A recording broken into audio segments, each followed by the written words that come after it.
ಸ್ನೇಹಿತರೆ ಎಲ್ಲರಿಗೂ ನಮಸ್ಕಾರ. ಮದರ್ಸ್ ಮೀಡಿಯಾಕ್ಕೆ ಎಲ್ಲರಿಗೂ ಸ್ವಾಗತ.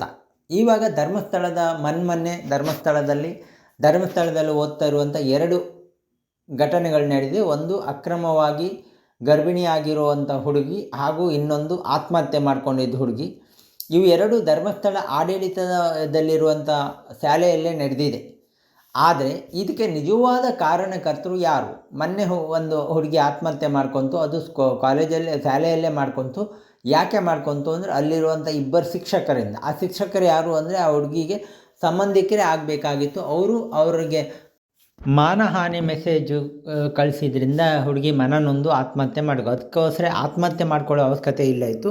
ಆತ್ಮಹತ್ಯೆ ಮಾಡ್ಕೊಳ್ಳೋದಕ್ಕಿಂತ ಅದಕ್ಕೆ ಆಡಳಿತ ಮಂಡಳಿಗೆ ಅಥವಾ ಎಲ್ಲಾದರೂ ಕಂಪ್ಲೇಂಟ್ ಮಾಡಬೇಕಿತ್ತು, ಇಲ್ಲ ಮನೆಯವ್ರಿಗೆ ಹೇಳಬೇಕಿತ್ತು. ಇವರಿಗೆ ಬೇರೆ ಸಮಯದಲ್ಲಿ ಮೀಡಿಯಾ ಕಾಣ್ತಾ ಇರುತ್ತೆ, ಆ ಮಕ್ಕಳಿಗೆ ಇದಾದಾಗ ಮೀಡಿಯಾ ಕಾಣುವುದಿಲ್ಲ. ಆದರೆ ಇಲ್ಲಿ ನಿಜವಾದ ಅಪರಾಧಿ ಯಾರು? ಶಾಲೆಯ ಆಡಳಿತ ಮಂಡಳಿಯ ಅಥವಾ ಮಾಸ್ಟ್ರ ಅನ್ನೋದಕ್ಕಿಂತ ಮುಖ್ಯವಾಗಿ ನನ್ನ ಪ್ರಕಾರ ಅಪರಾಧಿಗಳು ಯಾರು ಅಂದರೆ ಅವರು ತಂದೆ ತಾಯಿ. ಈ ಎರಡು ಕೇಸಲ್ಲೂ ಅಷ್ಟೇ. ಒಂದು ಹುಡುಗಿ ಅಕ್ರಮವಾಗಿ ಗರ್ಭಿಣಿಯಾಗಿದ್ದ ಕೇಸಲ್ಲೂ ಅಷ್ಟೇ, ಹಾಗೂ ಮೊನ್ನೆ ಆತ್ಮಹತ್ಯೆ ಮಾಡಿಕೊಂತಲ್ಲ ಒಂದು ಹುಡುಗಿ, ಅದಕ್ಕೆ ಕಾರಣವೂ ಅಷ್ಟೇ. ಯಾಕೆ ಆ ಕಾರಣ? ಅದು ಆ ಮನೆಯವರೇ ಅಂತ ಹೇಳ್ತಿದ್ದೀನಿ. ಮನೆಯವರು ಎಲ್ಲಿ ಏನು ಗೆಣಸು ತಿನ್ನಲಿಕ್ಕೆ ಹೋಗಿದ್ದಾರೆ? ಮನೆಯಲ್ಲಿ ಏನು ಮಾಡ್ತಾರೆ? ಮನೆಯಲ್ಲಿ ಮಕ್ಕಳು ಪ್ರತಿದಿನ ಬಂದಾಗ ಮಕ್ಕಳಿಗೆ ಒಂದು ನೋವಾಗಿದೆ, ಯಾರೋ ಆ ಹುಡುಗಿಗೆ ಟಾರ್ಚರ್ ಮಾಡ್ತಾ ಇದ್ದಾರೆ ಅಥವಾ ಏನೋ ಮಾಡ್ತಾ ಇದ್ದಾರೆ ಅಂದರೆ ಆ ಮುಖದಲ್ಲೇ ಗೊತ್ತಾಗುತ್ತೆ. ದಿನ ನೋಡೋ ಮಗು ಏನೋ ಬದಲಾವಣೆ ಆಗಿದೆ, ಏನಾಗಿದೆ ಅಂತ ಕೂತ್ಕೊಂಡು ಮಾತಾಡಿದರೆ ಆ ಮಗು ಹೇಳ್ತಿತ್ತು. ಆವಾಗ ಅದಕ್ಕೆ ಸಂಬಂಧಪಟ್ಟಲ್ಲಿ ಇಲ್ಲ ಪೊಲೀಸ್ ಸ್ಟೇಷನಲ್ಲಿ ಹೋಗಿ ಕಂಪ್ಲೇಂಟ್ ಕೊಡ್ಬೋದು. ಅದನ್ನು ಮಾಡೋದಿಲ್ಲ. ಒಂದು ಇದರಲ್ಲಿ ಅವಳಿಗೆ ಮಗಳು ಗರ್ಭಿಣಿಯಾಗಿದ್ದ ಮನೆಯಲ್ಲಿರೋ ತಾಯಿ ತಂದೆ ಗೊತ್ತಾಗಲೇ ಇಲ್ಲ ಅಂದರೆ ಅದು ಯಾವ ಸೀಮೆಯ ಮಕ್ಕಳನ್ನ ಬೆಳೆಸ್ತಾ ಇದ್ದಾರೆ? ಏನು ಸಂಸ್ಕೃತಿನ ಹೇಳ್ಕೊಡ್ತಿದ್ದೀರಿ? ಆ ಧರ್ಮಸ್ಥಳ ಅನ್ನೋ ಪುಣ್ಯಕ್ಷೇತ್ರದಲ್ಲಿ ಆ ಶಾಲೆಯಲ್ಲಿ ಓದಿ ಆ ಏನು ಸಂಸ್ಕೃತಿ ಕಲಿತಾ ಇದ್ದೀರಿ? ನಿಮ್ಮ ಮಕ್ಕಳನ್ನು ನೀವೇ ನೋಡ್ಕೊಳ್ಬೇಕು. ಯಾವ ಶಾಲೆಯ ಆಡಳಿತ ಮಂಡಳಿಗಳು ನೋಡೋಕ್ಕಾಗೋದಿಲ್ಲ. ಧರ್ಮಸ್ಥಳದಲ್ಲಿ ಆಗಿದ್ದರಿಂದ ಈಗ ಸೌಜನ್ಯ ಗಲಾಟೆ ನಡೀತಾ ಇರೋದು, ಇದನ್ನು ದೊಡ್ಡ ಹೈಪ್ ಮಾಡಿದ್ರಿ. ಅದೇ ಬೇರೆ ಶಾಲೆಯಲ್ಲ ಅಂದರೆ ಅಲ್ಲೆಲ್ಲ ಮುಚ್ಚಿ ಹಾಕ್ತಾಯಿದ್ರಿ.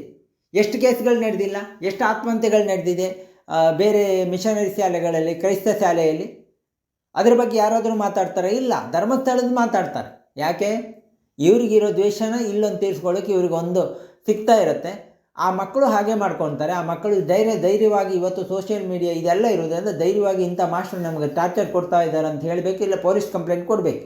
ಇಷ್ಟೆಲ್ಲ ಟೆಕ್ನಾಲಜಿ ಇದ್ದಾಗ ಅವರು ಹೋಗಿ ಇದು ಮಾಡಬಾರ್ದು. ಅದೊಂದು ಹುಡುಗಿ ಅದು ಮಾಸ್ಟರ್ ಮೇಲೆ ಸುಳ್ಳು ಹೇಳಿ ಯಾರೋ ಮಾಡಿದ್ದನ್ನು ಅದು ಅಲ್ಲಿ ಶಾಲೆ ಕೆಟ್ಟ ಹೆಸರು ಬರಬೇಕಂತ ಪ್ರಯತ್ನ ಪಟ್ಟರು. ಅದರ ಹಿಂದೆ ಯಾರಿದ್ದಾರೋ ಗೊತ್ತಿಲ್ಲ.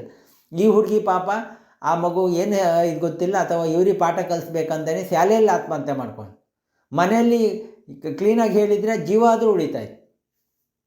ಇದೆಲ್ಲದಕ್ಕೂ ಕಾರಣ ಏನು? ಶಾಲೆ ಆಡಳಿತ ಮಂಡಳಿಯು ತುಂಬ ಎಚ್ಚರವಾಗಿರಬೇಕು. ಯಾಕೆಂದರೆ ಅಲ್ಲಿರುವಂಥ ಇಂಥ ಕಾಮಾಂಧ ಶಿಕ್ಷಕರು ಕೆಲವರು ಇರ್ತಾರೆ, ಅವರು ಆ ಸಂಸ್ಥೆಗೆ ಕೆಟ್ಟ ಹೆಸರು, ಅವ್ರನ್ನ ಹೊರಗಡೆ ಹಾಕಬೇಕು. ಅದರ ಜೊತೆಗೆ ಈ ಮಕ್ಕಳ ತಾಯಿ ತಂದೆಯೂ ಎಚ್ಚರವಾಗಿರಬೇಕು. ಇಲ್ಲಿ ತಪ್ಪು ನಾನು ಮುಖ್ಯವಾಗಿ ಯಾರು ಏನೇ ಅಂದ್ಕೊಂಡ್ರು ಅಡ್ಡಿಲ್ಲ, ತಪ್ಪು ಅವ್ರ ತಂದೆ ತಾಯಿ. ನಮ್ಮ ಮನೆಗೆ ಒಂದು ಮಗು ಶಾಲೆಗೆ ಹೋಗಿ ಬಂದಿದ್ದು ಫಸ್ಟ್ ನಾವು ಅಬ್ಸರ್ವ್ ಮಾಡ್ತೀವಿ, ಹೇಗಿದೆ ಮಗು, ಶಾಲೆಯಲ್ಲಿ ಹೇಗೆ ನಡೀತು, ಏನಾಯಿತು ಅಂತ. ಆ ಮುಖದಲ್ಲೇ ಗೊತ್ತಾಗುತ್ತೆ ಏನೋ ಆಗಿದೆ.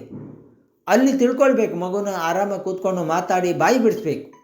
ಮಗುನ ಮಾತಾಡಿಸಿ ಆ ಮಗುವಿನಲ್ಲಿ ಏನು ನೋವಿದೆ ಅಂತ ತಿಳ್ಕೊಳ್ಳೋಕ್ಕಾಗದೇ ಇರುವಂಥ ನೀವು ಎಂಥ ತಂದೆ ತಾಯಿಗಳು?